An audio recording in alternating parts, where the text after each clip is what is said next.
le mina Etienne Avlanan Mafo ini wati Amba ini cha Mamono côté Amba Kobi chokodi ça va ne me ka bidon yebide ah bon d'accord ah sinon ndumba fa ni bishunde la ah parce que ne itala e jibidon kelen na mamunti echendo ni echeni jibidon kelen ba bolo wati alebe mi hali mi no tala ale koni bi jimi o koni kani so no fonte no kani de ale ko est-ce que mi no bila ah parce que nyak la hali mi no tila bi jimi otea ah parce que yo yeni bidon de yalla ah tu vas quand on va faire la potomanie. Ouais. La potomanie, tu vois quand potomanie. Ouais. C'est l'envie de boire, constamment boire, même si on n'a pas soif. Donc c'est toi. Toi, tu as toujours un bidon d'eau à main. Oui. Voilà. Donc il veut grimacer de son affaire quoi.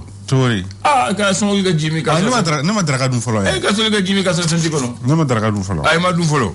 Eh, va se le casser fana de jara. Sur la grima. Ah non. Ah d'accord, on va vous montrer à Niché à casser fana grima là. Ma foi bismillah. Comme tu dis. Ça va, Dieu merci. Kunu temena. Kunasi temena bien. Avec barakadale. Parce que va se le kunasi do mais bi udi nyoko non. Oui, tiens. Eh oui. Oui, tiens. Quand vous ni miro la fi farbe faka kan fo ça wallahi ah bana ni kunu donon do ya me ati ah donc am barka la lay wallahi amu ye kunu ko kuna sine fi am la ga kuma anga barka la lay o chen bien bamano ko na folo ko e kene o chen e kene faut te kere abode kan fo ça donc dalendo bi docteur Sola ni sekuye se fait bouiller na fulu ni matériel ta fanfɛ u b'a bɛɛ di wasa u bɛ se ka kɛnɛya sɔrɔ foyi tɛ kɛnɛya bɔ mais mun ka kɛnɛya an b'a fɔ fɛn t'an bolo ayi olu ye kumaw ye sa o ye kumaw de i t'a dɔn k'i b'i ja f'i ka da banabaatɔ dilan kan Allahu akbar ala ka diyan o la a filanan u ko sɔrɔ ko yɔrɔ kun sɔrɔ ɲɔgɔn t'u la dɛ yɔrɔ kun sɔrɔ ko kɛra cogo cogo yɛrɛ ɲini ɲɔgɔn tɛ kana fɔ sa yɛrɛ ɲini dɛ emuna o ɲɔgɔn tɛ ko mana gɛlɛya bɛɛ b'i yɛrɛ de ɲini o ayiwa dɔ fana ko kili o kili ko hakili ɲɔgɔn t'u la hakili awɔ ko i kili o kili hakili ɲɔgɔn t'u la oui parce que hakili de bɛ anw ni baganw ka danfara ye hakili yɔrɔ in de i m'a ye donc ko kɛra cogo o cogo o de y'a to ko mana gɛlɛya u b'a fɔ ko kana dusu bila hakili ɲɛ i fɛn gɛlɛyara cogo o cogo baara kɛ ni hakili ye fɔlɔ i ka dusu to yen hakili de b'a to a bɛ ɲɛnabɔ ko ni ma ye ko ni hakili ye maa mun jɛ ko bɛ kɛ nalima ye o bɛ kɛ nalima ye bɔn naloma yɛrɛ bɔ o so t'a musalaka ye ni hakili yɛrɛ y'i jɛ c'est comme i kɛra bagan ye parce que hakili t'olu la i m'a ye i bɛ bagan kɛ ko dɔ la sisan minute damadɔ a bɛ segin ka n'o kelen kɛ parce que hakili t'a la a t'a hakili t'a la k'a gɛnna nin la sisan voilà ayiwa bisimila an bɛ da ɲɔgɔn bi bi ye alamusa jeudi o don mars kalo tile 10 san 2022 mars kalo san n b'o dɔn ni kalo na n b'o bɛɛ b'o jate cogo di a tɛna dɔn sunkalo de la ni sunkalo sunyana mɔgɔ bɛ kalo jate de mais an ta daminɛna o sisan an bɛ sunkalo makɔnɔ de la bamananw b'a fɔ ni kalo ma sunkalo makɔnɔ n'an bɔra sunkalo ma an bɛ taa sunkalo la ni kalo min bɛna fɔri bɛɛ bɛ kun o kalama ye wa a ma kalo ye wa zina sunkalo filaw bɛ sɔn ka don ɲɔgɔn na parce que an ta daminɛna aw ta an ta bolo daminɛ kalo ko avril kalo o tile saba normalement a kan ka daminɛ o de o b'a sɔrɔ an ta ma ban voilà bamanankan na donc an bɛ sunkalo makɔnɔ na n'an tɛmɛna an bɛ taa sunkalo la n'an bɔra an bɛ taa selicini kalo la après an bɛ taa furancɛ kalo la ayi après an bɛ taa seliba kalo la seliba kalo n'an bɔra la dɔrɔn an bɛ taa jɔminɛ la n'an bɔra la an bɛ taa dɔnba makɔnɔ dɔnba lasiri fɔlɔ lasiri filanan lasiri sabanan nin de ye kalo 12 ye bamanankan na n ko i t'o dɔn wa ayi kɔnɔ fɔ ayi i tɛ sɔn tɔgɔ n tɛ dɔn bamanankan na koyi kuma i bɛ jate kɛ cogo di nasarakan janvier février ayi o kɔni ayi an ko Ay to ga jete bamananga. Nyame. Nyame. Donc ni concours qui est passé quoi? Jumena. Kalola. Bamananga. Et un type passé là. Anti passé. Oni. On connaît il faut que tu là. Nti participe au concours là. Tu participe au concours là. Kabako. Est-ce que avec le nom majama voilà chamata donc. Na qui me ligue majama de France. D'accord bon on va faut bismillah. Madame les soirées ouais face à face. Allez Kodi. Esora alek mana minka odi Mali aleni Canada bolono bla sebendo konin kera bolono bla sebere sef musaka beti jo milliard tan ani kelena min rebna se ka ke wasaka yurugu ka okele aleni kiri o baro fene se ka ke ka nye chogomina aleni ben aleni kelea o fene se ka na malila chogomina o bolono bla sebon konin kera esora aleka la selido alibi ani esor betu ngon fe farkolo nyena jeta fanfelana anga tulantana mununi olube Mali konin koka ikrengrena signe Keita alia ira ka foku Mali équipe nationale koni ko o nekebe alela esora aleka la selido amba alebla ambeta indépendant indépendant ale kumane me feminga ode ko nyamo koni bega fere bela jelentige wasa dokana seka fara buru koni songo kan choko mina wasa metalike farini o koni farni muku koni obseka du Mali kon nana nuka kon na choko mina wasa buru songo fenga na seka fara akan choko mina ene pana leka la selido alibi ani ene pana bitu no kon faire politique kota stratégie Musa Marali la selike kaira ka foka ko nimba ni gouvernement mo fa ko u ka temani u ka bara ko ni krenkrena la ku la selimi kaira ka foku na chakeda ku kelindo kon si krefe wasam se ka kalata ko we on nyana boni organe unique de gestion des élections ko abani nu fa ko u ka temani u bara ye jona ene pana le ka la selido alibi ana betu no fa sisa amta metalike Mali ale konkoran fanfe ira ka foko post barkan olu konbeka uka minage kuna fura ira ka foko container keme ani biduru ko olu kontara ka bo Mali da ninka ukunda Niger ka olu fe oka indépendant ale ka la selido alibi ani indépendant beto nokon fe ira ka foko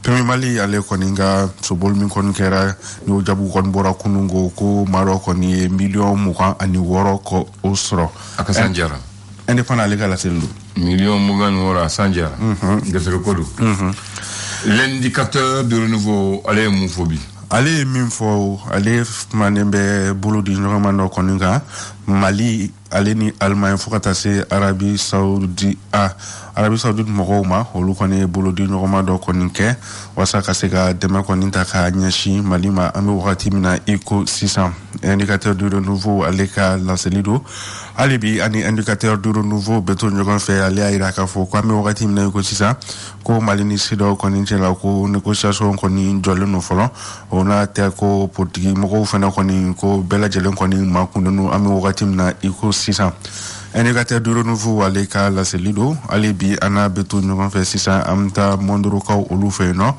ira ka fo ba mancha wala do kon ko kere no mun kon nana findi la ka nyama ni o chef d'état-major général des armées ale kon ni tamake mondoro ka olu fe no wasa ka segata inyada atono konka ale ninka klina ko ni na kura ya wasa la kana obseka na choko minna indicateur de renouveau aleka la selido alibi ana beto nyokon fe la kana baleata fanfelana alaira ka fo ko ambo watimna ikusisa ko la kana balea ko ni ko dobe ka fra aka Mali ko ni konnana ambo watimna ikusisa indicateur de renouveau ana beto nyokon fe ale aira ka fo krenkrenela la Michel Bachelet ale la seliga ka fo ko la kana balea ko nta fanfelana ko anga nyamo ko nga fere bela jele ko ninge wasa adamadew ka hake dangana sega kari olula choko mina l'indicateur de nouveau black fait les échos wele Les Échos ale kumana gɛlɛya min kɔni bɛ Mali ale ni Mauritanie cɛ ale ye laseli kɛ ka yira k'a fɔ ko nin wale min kɔni bɛ ka kɛ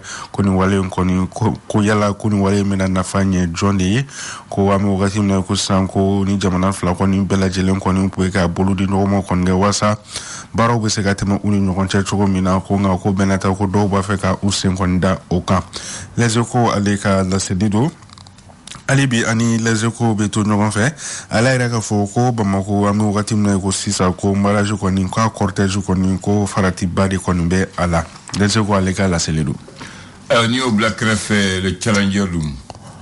Challenger ale kumana fɛn min kan o de ye chemin de fer ye ko a bɛ wagati kɔni bɔ mars kalo tile 4 tɛmɛnen ni o kɛra min bɛ tali kɛ ko terrain kunkolo dɔ kɔni ko o kɔni yalala a bɛ na fɔ a san kelen kɔni tɛmɛna ko o kɔni ko ye laseli kɛ ko ni ala sɔnna ko terrain boli kɔni baaraw ko o kɔni bɛna daminɛ ko nka ko jaja ko o baaraw kɔni minnu kɛlen filɛ nin ni ka terrain kunkolo dɔ labɔ ka o boli ko kun ye ka manaw kɔni da mɔgɔw olu ɲɛla. Challenger ale ka laseli don ali bi ani Challenger bɛ to ɲɔgɔn fɛ a yira ka fɔ wagati min na ko sisan ko nakɔ sɛnɛ kɔni ko o kɔni bɛ kɛ bɛ sanu dingɛ kɔni ye sifinw bolo ni o ye jeunes ye an bɛ wagati min na i ko sisan. Challenger ale ka laseli don. An b'a kunjɛni kabako falunya fa burama n'a ka kabako n'a ka kobaw ɲuman de b'a kɔnɔ. Kabako bɛ nin kɔnɔ bi o. Kabako b'a kɔnɔ. Yɔrɔ fobali kun t'a la. Donsow fɛ yen. Donso. Ni donso dɔ banna fatura sisan. O ka sudo yɔrɔ la donsow bɛ taa ka to ka marifa ci. Awɔ ka marifa ci. Dɔ de y'i to o la. Ale marifa citɔ. Ale taara marifa ci a tɔɲɔgɔn dɔ la. Iyo. K'o faga. O kuma o milen tɛ yan. Ko. Nɛgɛ a ye t'o bolo wa. Kunbali. Kunbali kanu. Ayi fɔlɔ. O donso de kuma nɛgɛ a ye t'a bolo wa. Aya. An bɛ donso don nɛgɛ a ye b'u bolo dɛ. Ayi. Mugutu don. Ko maa min yɛrɛ kun banna tɔgɔ ye ko Niɲɛli Kanute. Ale de fatura wale ko fɔlɔ kɔni kɛra Bafulabe kaw olu fɛ yen nɔ kɛrɛnkɛrɛnnenya ko oli fata.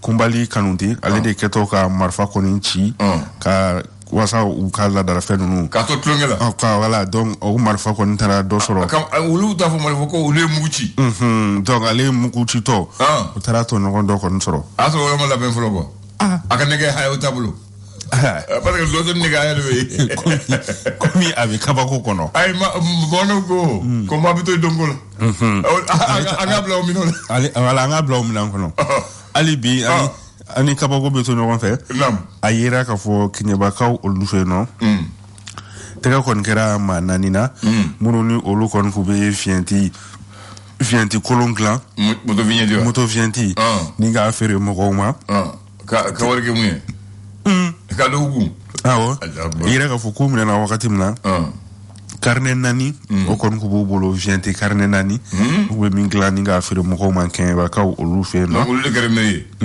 olu kɛra maire ye hali bi ani kabako bɛ to ɲɔgɔn fɛ sisan an bɛ taa Tour d'Afrique la a yela k'a fɔ ko dalamankan dɔ kɔni tɛmɛna sotramatigi dɔ ni mototaxitigi dɔ cɛ client dɔ kɔni nɔfɛ o kɔni kɛlen kɔ ko sotramatigi kɔni ye beseda caman kɔni kɛ mototaxitigi kɔni la wale ko fɔle k'a kɛra Tour d'Afrique la hali bi ani kabako bɛ to ɲɔgɔn fɛ sisan an bɛ taa Sɛbɛnnikɔrɔkaw olu fɛ yen nɔ maa dɔ kɔni bɔnɛna a ni na ye ni o tɔgɔ yɛrɛ ye ko Fagimba Kulibali ni asi bɛ t'i jɔ san 79 la a bɔnɛna a ni na fɛn jumɛn de fɛ o de ye ko dalamankan dɔ kɔni tɛmɛna ni mɔgɔ dɔw cɛ u bɛ jinɔgɔ minnu kɔni bɛ boli karew kɔnɔna na dalamankan in kɔni senfɛ ko ale kɔni cira fo ka a bɔnɛ a ni o la kabako ale ka laseli o don hali bi ani kabako bɛ to ɲɔgɔn fɛ a yɛrɛ ka fɔ ko maa dɔ kɔni fana taara suɲɛni wale kɔni ta k'a ɲɛsin Kati ale lycée moderne kɔni ma wulikajɔ kɔni sera ka kɛ ni maa kofɔlen kɔni ni a minɛni kɔni ko a yira k'a fɔ sefo wari 3 ani a kunkanfɛn o kɔni sera ka minɛ a la kabako ale ka laseli don ayo tubarikala an b'o minɛ tilegan fɛ i b'o walaw la k'a di mɔgɔ ma 11h30 ni ala sɔnna Mali kɔnɔ siyaw bɛ yen mais siya kelen bɛ Mali la u b'a fɔ siya dɔn n t'a dɔn jamu don en tout cas olu ma ca et puis olu bɛ Ibosro, Nyoro, Kai, Ulukoro, Tombouctou ani Moti Maradela. Uluka Kaye, Flakande, Ulu Flakande. Wafole, Ulu Beb Flakande. New York for Fanabu femme. Mogoba for moi, les Jawande. Jawande ou Jawando. Ulu fana jokora motikilia. Ule le jokorame. Ambu froba to ke jokorama. Mais ulu la to le Jawande, Jawando. Ni ma krende Jawande. Ni ma chamado Jawando. Ambu fuma jokorame. Voilà, ulu jokorame ulu ni c'est des pelles métissées. Ulu bi flacan de fou. Nous va faire que nous femme. Mais ulu boyera ka cham malila kata sulu ak fobi ni jokorama we ni mambo bo nyoro mambo kay nambo kulu kormala ak bo tomboktu umoti morala. Ulu ka kan e bamala kan. Mais kato kala la barla we barake mabu doni sa muye. Jago, commerce koni. No, Abu Julila. Abu Julila. Nafolobu Tupulu. Ugasagala. Nia tara suguba la 6 ans. Ka boutique bawleje, togotigi wotigi. Ebu gotogo de menfolo. Et puis lu jamu fala macha. Jamu macha. Ni tara il va faire beaucoup. Yara. Nyangado. Angatabe. Comment y'a d'amener? Jim.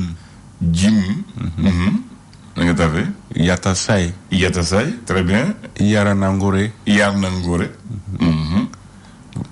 Iyora. Njora. Quand je l'ai. Bokumbala. Yarabala. Yarawoli Bove. Bachili Golfa is Locome. Bachili. La Bala. Yatasai Bala. Dramera Bala. Daf Bala. Daou. Golfa. Gambi. Quand interrogué Basik Gambi. Rivière de Lila. Immeuble Bachili Golfala. Il y a Bassoum. Djimé. Il y a Djigé, la Gainala. Karanyera. Ouegallo. Yarnangore. Gimbaïra. Nyagando. Nous de Jokrame. Ni Transubala. Homme d'affaires. Fanfla. Ni commerçanté, homme d'affaires. Fanfla Kaduyede. Bazam Numando Kaduyede. Non, bon, au te bassin de René. Mina. Luxi est ala. Mina, on fait un flac à lui au Kosovo. Nous, il y a sous classe, Bazam Numa, Mobilima. Sonuma. Ani gourmet Numa, montre Numa. Mumba Dafa. Moussa Nani, Moussa Sabati Gudo. Voilà. Ok. Oui, je ne vois. Moussa Nani, Moussa Sabati Gudo. Non, il y a déjà terminé. Voilà. Donc, en bout de faux, nous verrons une abîme Watina. Ndrega do Boula, allez Ali Dayo, Mavo, Angola. Ndrega Boula, allez Fana Bachilier, Mavo, De Rebula, allez Gambier, allez Alhaj Bassi Gambi, Abiri Brière de Lilla, Super Gambi, Wenger Gambi, Lux Gambi, on dit un grand bonjour. Et à tous les Jokramés du Mali, on leur dit un très grand bonjour, qui sont à l'écoute en ce moment. Ok. Initié. Merci. Wati du mankerengere timi mamba ou chaîne Canal Plus Udika. Aïe de plus en plus loin la dje. Au Canal Plus original farafina série Kura. Ka damine tenendo février kalo kile mugani shegin. A boko follow wa a haute définition nama Canal Plus première kan. Dusuku kamiko. Action. Oni de la ticket family sira chama. Au ba yere ye munu kono. De plus en plus loin. Au quoi série Kura épisode fla follow we di Canal Plus décoder tiki bema fufalaki. Aya uri abonné jona. Le flash. Le flash d'information avec la rédaction de Clédou Info.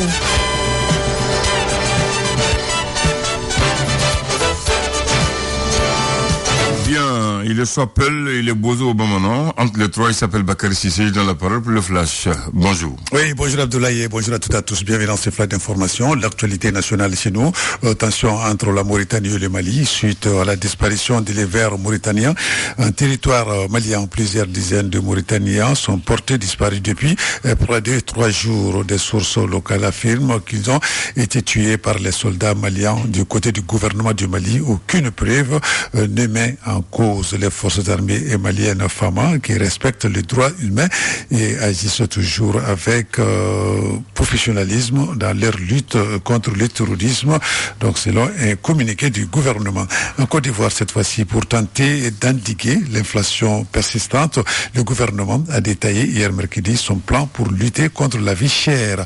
Les prix d'une dizaine de produits de première nécessité vont être bloqués pendant 3 mois, tandis qu'une autre dizaine d'autres produits rejoignent la liste des produits et services dont les prix sont réglementés par le gouvernement. En Guinée-Conakry, le procureur militaire a ordonné mardi dernier la mise en liberté de 6 militaires impliqués dans le coup d'État du 5 septembre 2021. Accusés de vol, ces 6 militaires étaient jusque-là sous mandat de dépôt à la maison d'arrêt de Conakry. Sport football, le championnat de 2e division, première journée. Cet après-midi, des rencontres au programme au stade Mamadou Konaté. Les FC et Siemens jouera contre les FC Djara. À 18h, l'AS ACH jouera contre les FC Gaoussou. Demain vendredi, Binga, on aura Binga Centre Salif Keita à 16h. Et puis l'AS Pays-Bas, on jouera contre l'Asie FC. Ça sera à 18h, toujours au stade Mamadou Konaté. Hier déjà, voici quelques résultats enregistrés. Les leaders ont été battus par Africa Foot sur le score de 1-0. KGT donc a été battu par AS Guerrier de Mandé par le score de 2-1. Les FC Massa du quartier Sans Fil donc a battu la SCSB par le score de 1-0. Et puis les FC Falaï et le FC Makika ont fait match nul 0-0. C'était hier. Et puis sur le plan international, Ligue des Champions, le Real Madrid s'est qualifié pour les quarts de finale de la Ligue des Champions hier. Le club espagnol a battu le Paris Saint-Germain 3-1 grâce à un triplé de son capitaine Karim Benzema. Dans l'autre rencontre, fort de son énorme avantage pris à l'aller, à Lisbonne déjà 5-0, Manchester City a tranquillement géré les matchs 0-0 donc face donc à cette formation de Lisbonne. Donc elle se qualifie pour les quarts de finale de la Ligue des Champions. Voilà donc c'est tout Abdoulaye pour ce flash d'information. Merci de l'avoir suivi. Retrouvez la rédaction dans moins d'une heure pour d'autres infos sur notre antenne. Bien noté, FC Bakary, FC Handan, match nul, fin de la première partie. On va laisser maintenant le run pour les clubs de femmes, commençant par Tom Delar, la reine du rire, Mariam Sangaré dans l'émission Nioro. Qu'Allah sauve le Mali. Une promo exceptionnelle à ne pas rater sur la fibre optique à domicile.